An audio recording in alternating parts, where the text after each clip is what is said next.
Você vai casar e não sabe qual regime de bens escolher? Assista esse vídeo que eu vou te ajudar a encontrar a opção mais adequada para o seu caso. Eu sou a Débora Gelman, seja bem-vindo ao meu canal.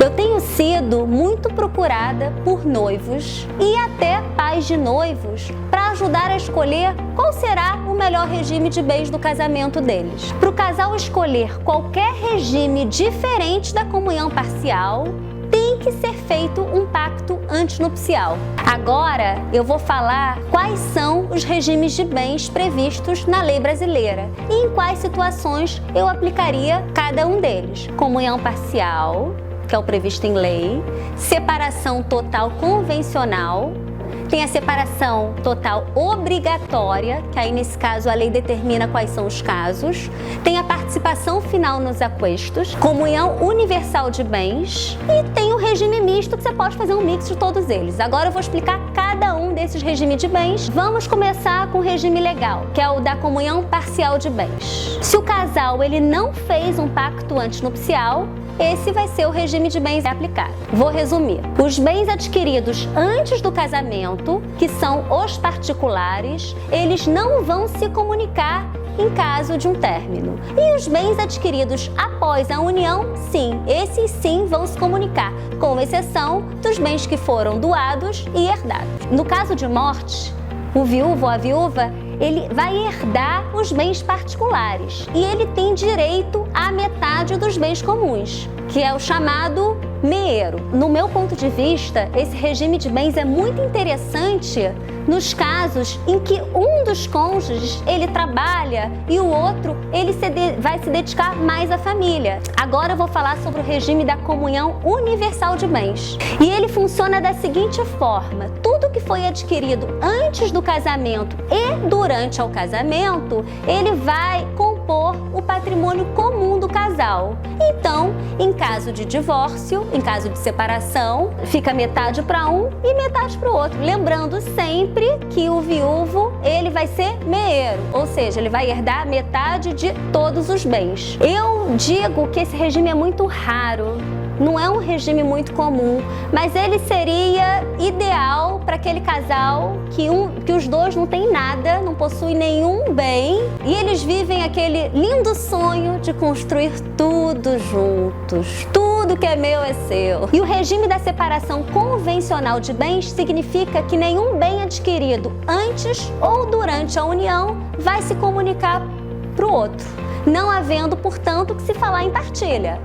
Mas lembrando que isso em caso de separação, mas que um é herdeiro sim do outro. Ele é um regime muito adotado pelos casais modernos, que são independentes financeiramente e eles querem ter mais liberdade para cuidar de seu dinheiro. Eu quero falar também um pouco do regime da separação legal de bens, que esse é diferente do regime da separação convencional. Por que separação legal? Porque a lei obriga, em determinados casos, a adoção desse regime. E lembrando que, nesse caso, não tem direito à herança. A participação final nos aquestos é um regime que as pessoas não ouvem falar muito, mas eu considero muito interessante. Ele é um regime muito comum na Suíça e ele é muito moderno.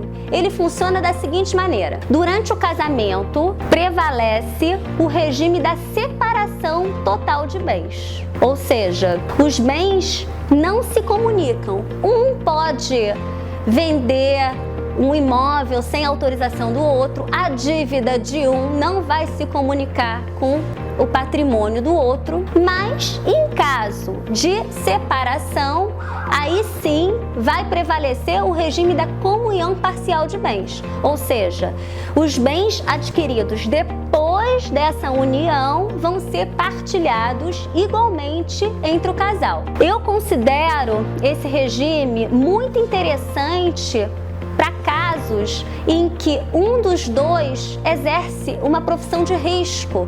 Por exemplo, um trabalho em bolsa de valores, um empresário que ele esteja alavancado e possa contrair dívidas, possa falir. É muito interessante justamente até para preservar o patrimônio do casal. E é uma possibilidade que a lei prevê.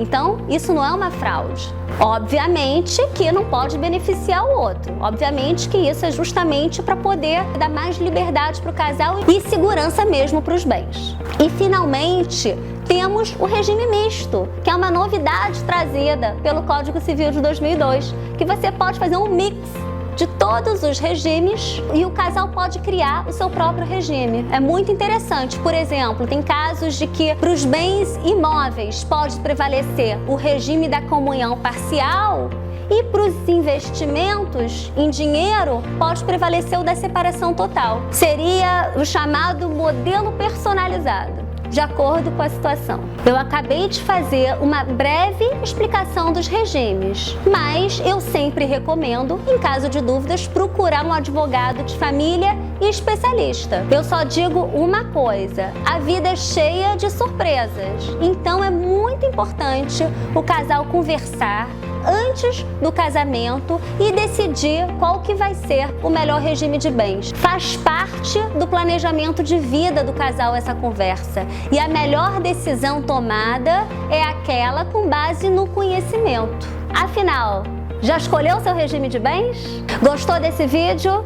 Dá um like, se inscreva no canal e até o próximo vídeo. Muito obrigada!